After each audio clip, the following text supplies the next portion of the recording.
The first ray of sunrise caught Bianca Juarez's tear-streaked face as she stood on the train platform in Sweetwater Creek, Wyoming Territory, 1875. Her trembling hands clutched a well-worn letter from a cousin promising work at the town's only hotel, the last hope for a 19-year-old immigrant with nowhere else to turn. The 6-day journey from New York had drained her meager savings, leaving her with just $2 and a small carpet bag containing everything she owned in the world. "Excuse me," she said to a passing station attendant, her Spanish accent thick with nervousness. "Could you please direct me to the Sweetwater Inn?" The man stopped, eyebrows rising as he looked her up and down. "The what, miss? Speak English, would ya?" "The Sweetwater Inn," Bianca repeated, trying desperately to soften the rolling R's that marked her speech. "I am to work there." A cruel smile spread across the man's weathered face. "Oh, the hotel, listen to that, boys," he called to several loiterers nearby. "She's asking for the Sweetwater Inn." His mockery drew laughter from the men who gathered closer. "Again, señorita," one jeered. "Say it again." Bianca's cheeks burned with humiliation. She clutched her bag tighter against her chest, wishing she could disappear. 2 months in America had taught her that her accent, the melodic Spanish tones her mother had praised, was something to hide, to be ashamed of. Leave her be. The voice cut through the laughter like a knife. The men parted as a tall figure approached, spurs jingling with each deliberate step. Bianca looked up to see a man unlike any she'd encountered in her sheltered life. Broad-shouldered and lean-hipped, he wore a dust-covered denim jacket, worn boots, and a Stetson pulled low over piercing blue eyes. A leather holster hung at his side, housing a revolver that had clearly seen use. "She asked a simple question," he continued, his voice carrying a gentle southern drawl that somehow commanded attention without raising in volume. "And you're acting like a bunch of schoolyard bullies." The station attendant's smile faltered. "Just having some fun, Jackson, no harm meant." "Fun at someone else's expense isn't fun at all." The cowboy turned to Bianca, his expression softening. "The Sweetwater Inn is 3 blocks north, madam, white building with blue shutters. Can't miss it." "Thank you," Bianca whispered, acutely aware of her accent and trying to minimize it. "No need to whisper," he said, loud enough for the others to hear. "Your voice is like a song in this dusty town, reminds me there's a whole world beyond these plains." The men shuffled uncomfortably, mumbling excuses as they dispersed. Bianca stared at her unlikely defender, surprised by both his intervention and his kind words. "Isaac Jackson," he said, tipping his hat slightly. "Most folks just call me Ike." "Bianca Juarez," she replied, her voice a little stronger. "I am new to Sweetwater Creek." "I gathered that," he said with a gentle smile. "Need help with your bags?" Bianca glanced down at her single carpet bag. "This is all I have." Something flickered in his eyes, understanding, perhaps, but he didn't comment on her meager possessions. "Let me escort you to the inn anyway. Some folks around here could use a lesson in manners." As they walked through the awakening frontier town, Bianca noticed how people nodded respectfully to Isaac. Several called out greetings, which he returned with a friendly wave or tip of his hat. "You are important here?" she asked. He chuckled. "Not particularly. I run a small ranch outside town with my brother, do some work for the marshal occasionally when he needs extra hands." "A rancher," she repeated, trying the unfamiliar word. "With cows, cattle," he corrected gently, "and horses. We're small compared to some spreads, but we do all right." They reached the hotel, a 2-story clapboard building that had seen better days but still maintained a certain dignity. A middle-aged woman with gray-streaked hair was sweeping the porch. "Morning, Mrs. Caldwell," Isaac called. "Got a new arrival for you." The woman looked up, her stern expression softening slightly at the sight of the cowboy. "Mr. Jackson, early as always." Her gaze shifted to Bianca. "And who might this be?" "Bianca Juarez," Bianca said, stepping forward. "My cousin Rosa wrote to you about work. She was employed here last year." Recognition dawned on Mrs. Caldwell's face. "Rosa's cousin, yes, she mentioned you might come. She looked Bianca over critically. "You don't look much like a housekeeper." "I am strong," Bianca assured her, standing straighter. "I learn quickly." Mrs. Caldwell seemed unconvinced. "Your English is perfectly fine," Isaac interrupted smoothly, "and she'll only get better with practice." The older woman's eyebrows rose slightly at his intervention. "I suppose we'll see. Come along, Miss Juarez. I'll show you your quarters and explain your duties." Bianca turned to Isaac. "Thank you for your kindness, Mr. Jackson," he smiled, and for a moment the morning sun caught his eyes, turning them the color of a summer sky. "My pleasure, Miss Juarez. Perhaps I'll see you around town." "Perhaps," she echoed, surprised by how much she hoped it would be true. As the days passed, Bianca settled into her new role at the Sweetwater Inn. The work was hard, scrubbing floors, changing linens, hauling water, and helping in the kitchen, but Mrs. Caldwell was fair if strict. The room she shared with another maid in the attic was small but clean, and the meals, while simple, were filling. It was more than she'd had in the months after her parents' deaths forced her to leave their small farm near Mexico City. But despite the relative security of her position, Bianca found herself increasingly isolated. The other hotel employees tolerated her presence, but made little effort to include her in conversations or social gatherings. Customers often grew impatient with her accent, speaking louder as if volume would improve her comprehension, or simply addressing their requests to other staff members. Only on Sundays, her half-day off, did Bianca find any peace.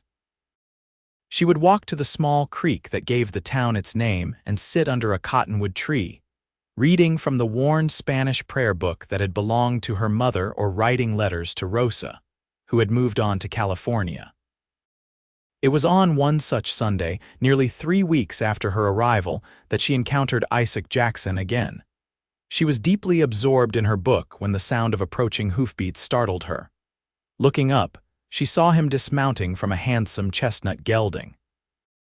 "Miss Juarez," he called, removing his hat as he approached. "I thought that might be you." Bianca quickly closed her book, suddenly conscious of her simple dress and hair loosely tied with a ribbon instead of properly pinned. "Mr. Jackson, good afternoon." "Please call me Ike," he said, gesturing to the grass beside her. "May I join you?" she nodded, making space under the shade of the cottonwood. He sat with the easy grace of a man accustomed to physical work, stretching his long legs before him. "How are you finding Sweetwater Creek?" he asked. "Getting settled in. The work is good," she answered carefully. "Mrs. Caldwell is fair." "That's not what I asked," he said gently. Bianca looked down at her hands. "People here, they do not like the way I speak. People fear what's different," he replied. "Doesn't make it right."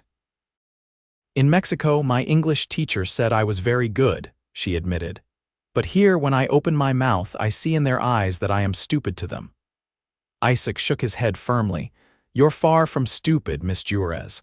I've watched you navigate a new country, a new town, all on your own. That takes courage and intelligence."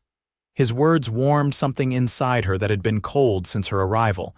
"Thank you, and please call me Bianca," he smiled. "Bianca it is." He glanced at the book in her lap.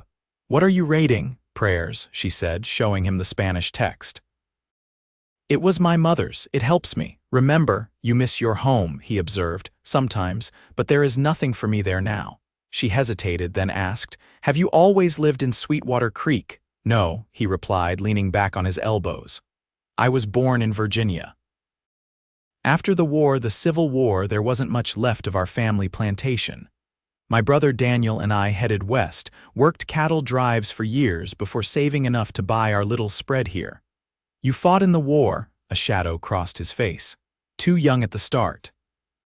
"Caught the tail end of it, enough to know I never want to see another battlefield." They talked until the sun began its descent toward the western mountains. Isaac told her about his ranch, the Golden Jay, named for the color of the prairie grass in autumn. Bianca shared carefully edited stories of her childhood in Mexico, omitting the circumstances that had forced her to leave. It was the longest conversation she'd had since arriving in Wyoming, and she was surprised by how easily the words flowed between them. As they walked back toward town, Isaac leading his horse, he asked, "Do you ride, Bianca?" She smiled at the memory.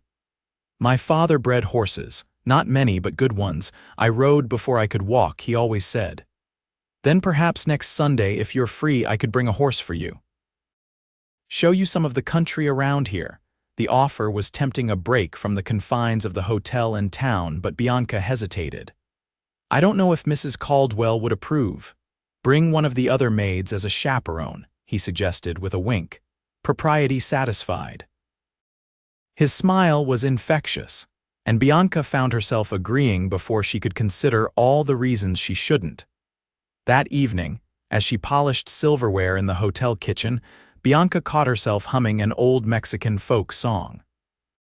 For the first time since stepping off the train, she felt a small spark of hope that perhaps Sweetwater Creek could become more than just a place to survive. The following week passed with agonizing slowness.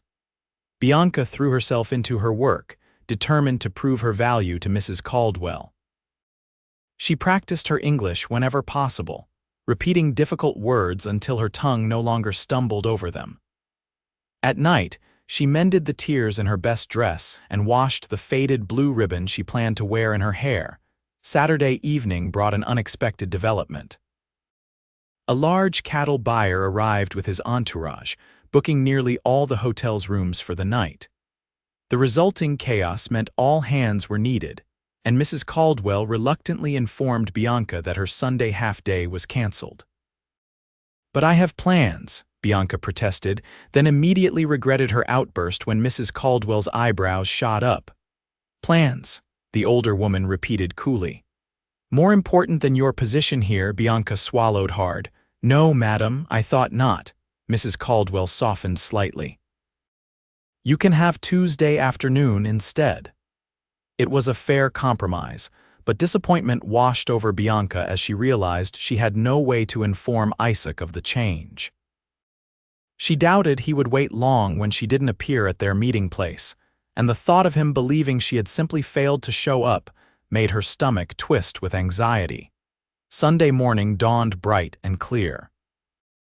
As Bianca rushed through her duties, changing linens and sweeping floors, she kept glancing out windows, hoping for a glimpse of Isaac. By midday, her hopes were fading. Then, as she was carrying a stack of folded towels across the lobby, the hotel doors swung open. Isaac stood framed in the doorway, dressed in a clean shirt and vest, his hat in his hands. He scanned the lobby until his eyes found her, and a smile spread across his face. "There you are," he said, crossing to her. "I was beginning to think you might have forgotten our arrangement." "I could not come," Bianca explained quickly, conscious of curious eyes watching their exchange. "The hotel is full, and Mrs. Caldwell canceled my free time." Understanding replaced the flicker of uncertainty in his expression. "I see, that's a shame." "I am free Tuesday afternoon," she offered hesitantly, his face brightened. "Tuesday it is, then." He glanced around the busy lobby. "I should let you get back to work before you get into trouble, but I'll see you Tuesday, Bianca." As he turned to leave, Mrs. Caldwell emerged from the dining room. Her sharp eyes took in the scene, the cowboy, Bianca clutching towels to her chest, the flush on the young woman's cheeks. "Mr. Jackson," she called. "A word, if you please." Isaac approached her with an easy confidence. "Mrs. Caldwell, how are you this fine day?" The older woman was not swayed by his charm. "I run a respectable establishment, Mr. Jackson. My girls have reputations to maintain." "As do I, madam," he replied smoothly. "I merely came to inform Miss Juarez that our riding excursion would need to be rescheduled. Nothing improper intended, I assure you." Mrs. Caldwell studied him for a long moment. "Miss Juarez is young and new to our ways. I would hate to see her misled or her good name tarnished." "As would I," Isaac agreed solemnly. "Which is why I suggested she bring along one of your other staff as a companion." This seemed to satisfy the hotel proprietress somewhat. "Margaret can accompany her on Tuesday," she conceded, "but they must be back before dark." "You have my word," Isaac promised, placing his hat back on his head with a respectful nod. As he left, Bianca caught Mrs. Caldwell watching her with an unreadable expression. "He comes from a good family, that one," the older woman said unexpectedly. "Before the war, the Jacksons were quite prominent in Virginia. He told me they lost everything," Bianca ventured. "Yes, well, many did." Mrs. Caldwell straightened her apron. "Still, he and his brother have built something respectable here. They pay their debts and treat their workers fairly." She fixed Bianca with a stern look. "But don't let that turn your head, girl. Men like Isaac Jackson don't usually marry hotel maids." The warning stung, though Bianca knew it was meant kindly. "It is just a ride, Mrs. Caldwell, to see the countryside." "Of course it is," the older woman replied, though her tone suggested she believed otherwise. "Now, those towels won't deliver themselves." Tuesday arrived with perfect weather-clear blue skies and a gentle breeze that carried the scent of sage and wildflowers. Margaret, a taciturn woman in her 30s who worked as the hotel's laundress, made it clear she was accompanying Bianca only because Mrs. Caldwell had insisted. "Don't expect me to play chaperone all afternoon," she warned as they waited on the hotel porch. "I've brought my knitting, and I plan to sit somewhere comfortable and mind my own business." "Thank you, Margaret," Bianca said sincerely. The woman sniffed. "Just be sensible, girl. Men make promises when the sky is blue that they forget when storm clouds gather." Before Bianca could respond, the sound of horses approaching drew their attention. Isaac rode his chestnut gelding, leading a pretty bay mare outfitted with a side saddle. "Ladies," he called, dismounting smoothly. "Beautiful day for a ride, isn't it?" Margaret eyed him suspiciously. "We're to be back before dark, Mr. Jackson." Mrs. Caldwell was very clear. "And so we shall be," he assured her, helping her onto a small wagon he'd brought for her comfort. "I thought we'd ride to the North Meadow." "There's a lovely spot by the creek where you can sit in the shade, Miss Margaret, while Bianca and I explore a bit." The arrangement seemed to satisfy Margaret, who settled herself in the wagon with her knitting basket. Isaac then turned to Bianca, his eyes warming as he took in her freshly pressed dress and the blue ribbon in her hair. "You look lovely," he said quietly, offering his hand to help her mount. Bianca felt a flutter in her chest as she placed her hand in his. "The horse is beautiful." "This is Mariposa," he told her as she settled into the side saddle. "It means butterfly in Spanish, doesn't it?" Surprised and touched that he knew the word, Bianca nodded. "Yes, exactly. She's gentle but spirited," he continued. "Like someone else I know." The ride to the North Meadow took them through stands of cottonwoods and across rolling grasslands dotted with wildflowers. Away from the town's prying eyes, Bianca felt herself relaxing. She sat straight in the saddle, muscle memory returning as she guided Mariposa with light touches of the reins. Isaac watched her with obvious admiration. "You ride beautifully," he commented, "like you were born to it." "My father would be pleased to hear you say so," she replied. "He was very proud of his horses." "Was?" Isaac asked gently. Bianca's smile dimmed. "He died last winter, pneumonia." "My mother had passed the year before." "I'm sorry, Bianca," he said, his voice soft with genuine sympathy. "Is that why you came to America?" She nodded, not trusting her voice immediately. After a moment she continued, "My uncle took our farm. He said a woman could not run it alone. There was no place for me anymore." Isaac's expression darkened. "That wasn't right." "Perhaps not," she acknowledged. "But it brought me here, so perhaps it was for the best." The meadow opened before them, a carpet of grass and wildflowers stretching to a line of trees that marked the creek. They found a shady spot for Margaret, who promptly declared she would be perfectly content to remain there with her knitting while they gallivanted about. Once the older woman was settled, Isaac led Bianca along the creek, pointing out landmarks and sharing stories about the area. They dismounted in a secluded clearing and let the horses drink from the clear water. "This is beautiful country," Bianca said, taking in the distant mountains and vast sky. "It grows on you," Isaac agreed, settling beside her on a fallen log. "When Daniel and I first arrived, I thought it was too empty, too harsh, but now I can't imagine being anywhere else. Your brother, he is older, by 4 years, Isaac confirmed. More serious than me, probably why our ranch hasn't failed yet. His eyes crinkled with humor. He's away in Cheyenne right now, arranging the sale of some horses to the army. They talked easily, sharing stories and observations. Isaac spoke of his dreams for the ranch, the herd of cattle he was slowly improving with better breeding stock, the horses he trained that were developing a reputation throughout the territory.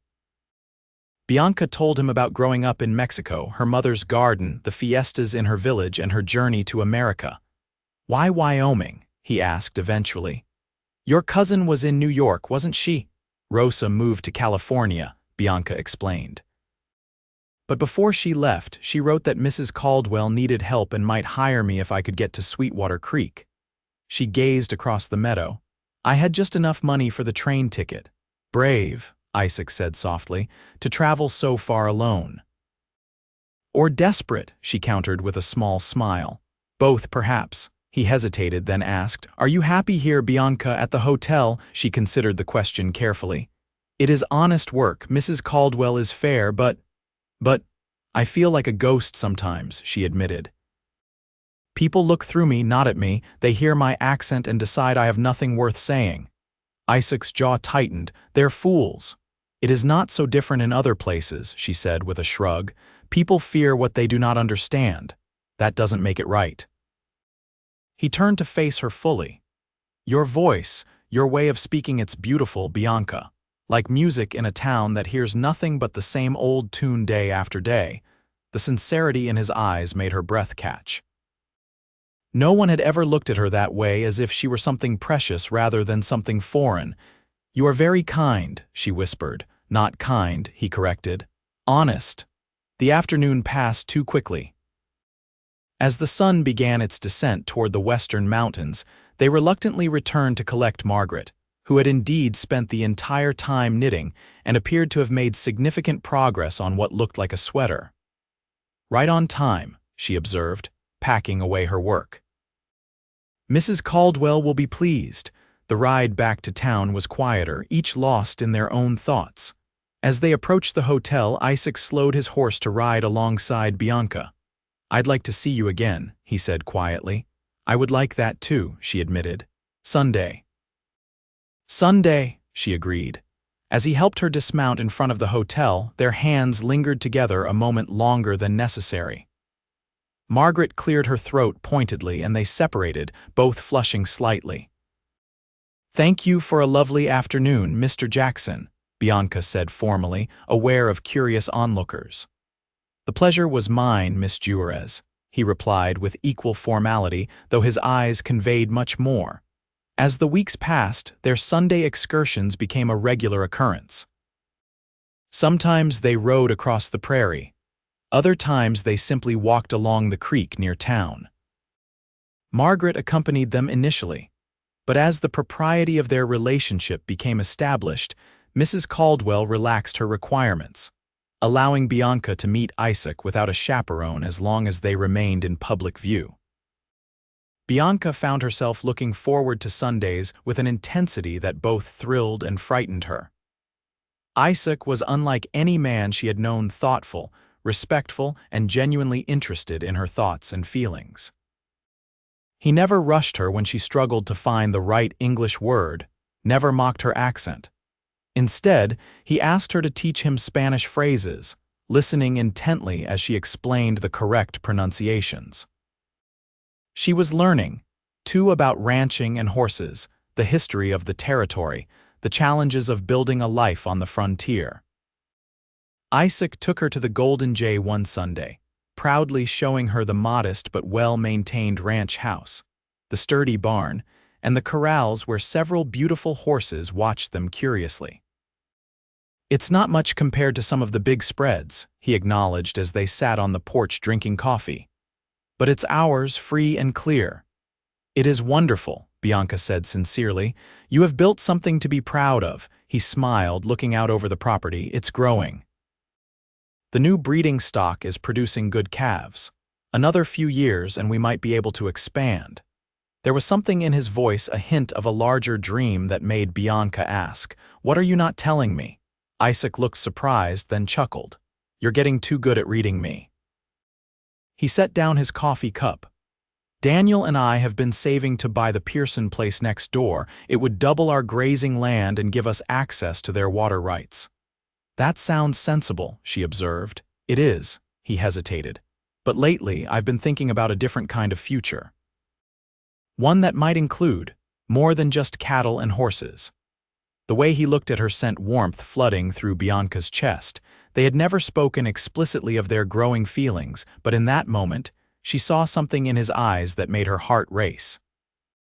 Before either could speak further, the sound of approaching hoofbeats announced Daniel Jackson's return.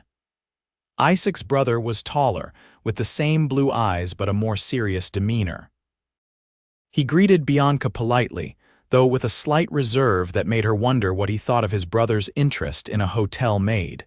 That evening, as Isaac escorted her back to town, a comfortable silence settled between them. When they reached the hotel, he took her hand. "Sunday seems too far away," he said softly. "Yes," she agreed, surprising herself with her boldness. His smile was tender as he released her hand. "Sweet dreams, Bianca." "Good night, Isaac." As autumn approached, bringing cooler temperatures and golden light to the prairie, Bianca noticed a subtle change in the way people in town treated her. The open mockery had ceased, replaced by cautious politeness.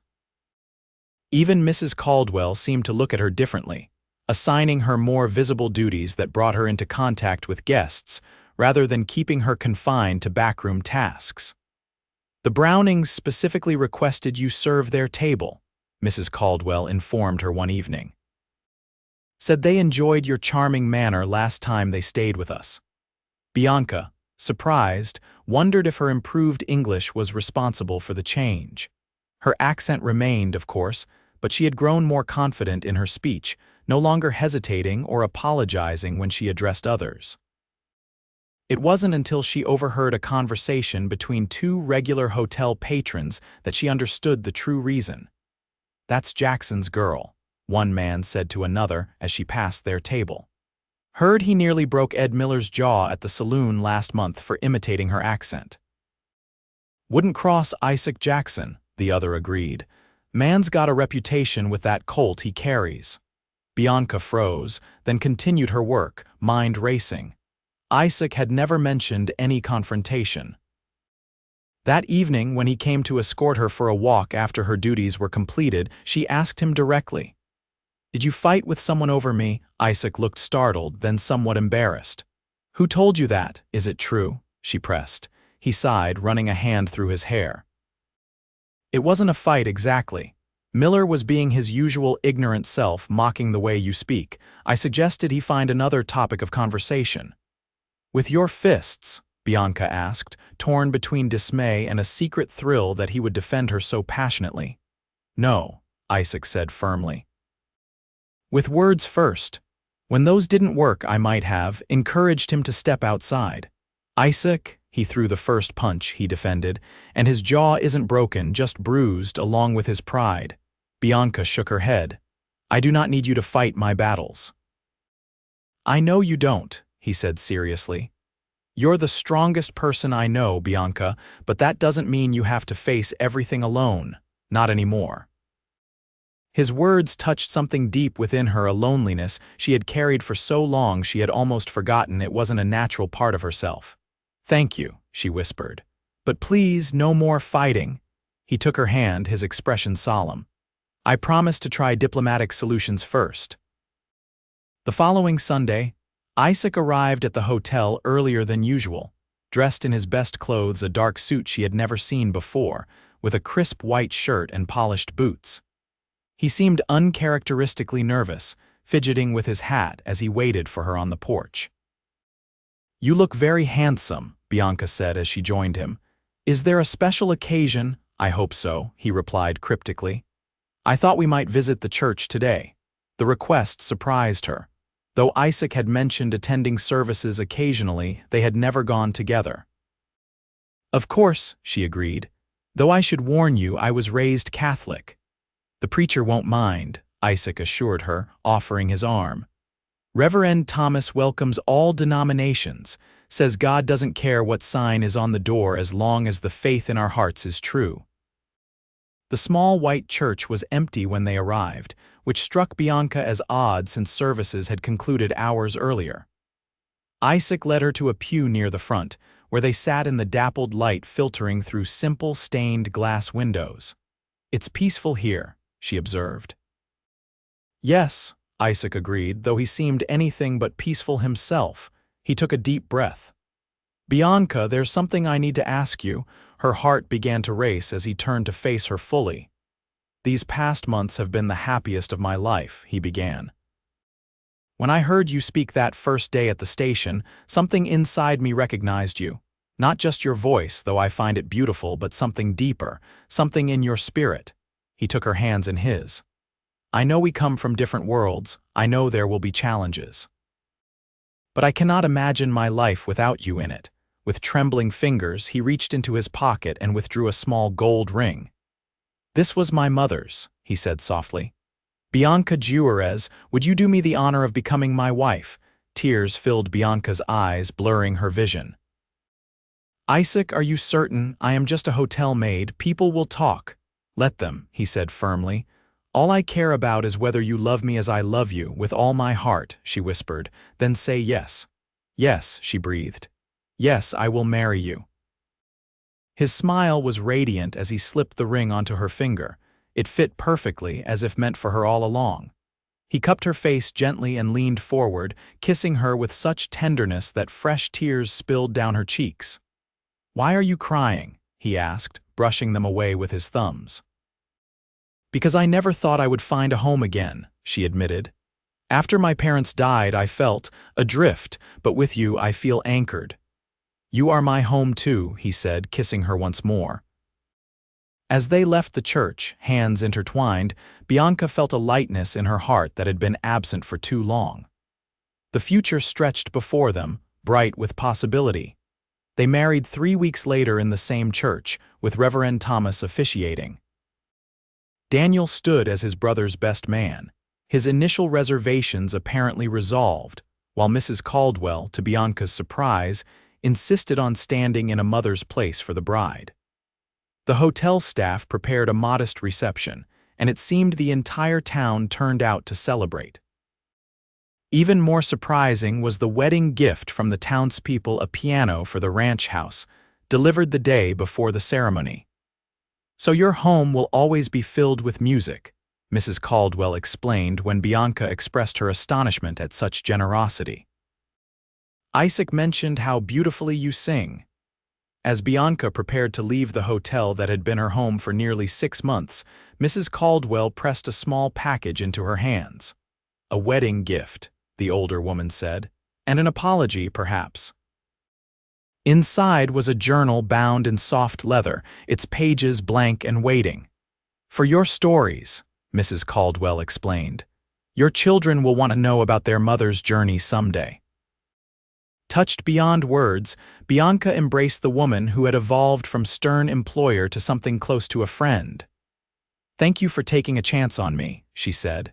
"Thank you for proving me right," Mrs. Caldwell replied with a rare smile. Isaac was waiting with the wagon when Bianca emerged from the hotel for the last time, her belongings considerably more than when she arrived, packed in 2 proper trunks. "Ready, Mrs. Jackson?" he asked, his eyes shining with love. "Ready," she confirmed, accepting his hand as he helped her onto the seat. As they drove through town toward their new life together, several people called out congratulations. Bianca noticed with quiet satisfaction that Ed Miller, his jaw still slightly discolored, was among those who waved. "Look at that," Isaac chuckled. "Seems you've won over even the hardest hearts in Sweetwater Creek." "Perhaps they simply needed time to hear the music in difference," she suggested, remembering his words from their first meeting. He squeezed her hand. "You taught them that, my love. You taught us all." The Golden Jay welcomed them home as the sun set, painting the prairie in hues of gold and amber. Isaac had added curtains to the windows and filled a vase with wildflowers on the kitchen table. It wasn't grand or luxurious, but to Bianca, it was perfect. That night, as they stood on the porch watching stars appear in the vast Wyoming sky, Isaac wrapped his arms around her from behind. "Happy," he murmured against her hair. "Completely," she assured him, leaning back against his chest. "Sing for me," he requested. "Something from your childhood." Bianca closed her eyes and began to sing a lullaby her mother had sung to her, the Spanish words flowing melodically into the night air. Isaac held her closer, his heartbeat strong and steady against her back. When the song ended, he turned her gently in his arms. "Thank you for bringing your music into my life," he whispered before kissing her. Standing there in the embrace of the man who loved her exactly as she was, accent and all, Bianca knew she had found not just a husband or a home, but the rarest gift of all, a place where her voice, in all its uniqueness, was treasured rather than tolerated. A place where difference wasn't something to overcome, but something to celebrate. And as Isaac led her inside to begin their life together, she carried with her the certainty that no matter what challenges they might face, their love, born of kindness, respect, and the courage to see beyond conventions, would endure. Just like the song of her voice, which had found its perfect harmony in his listening heart.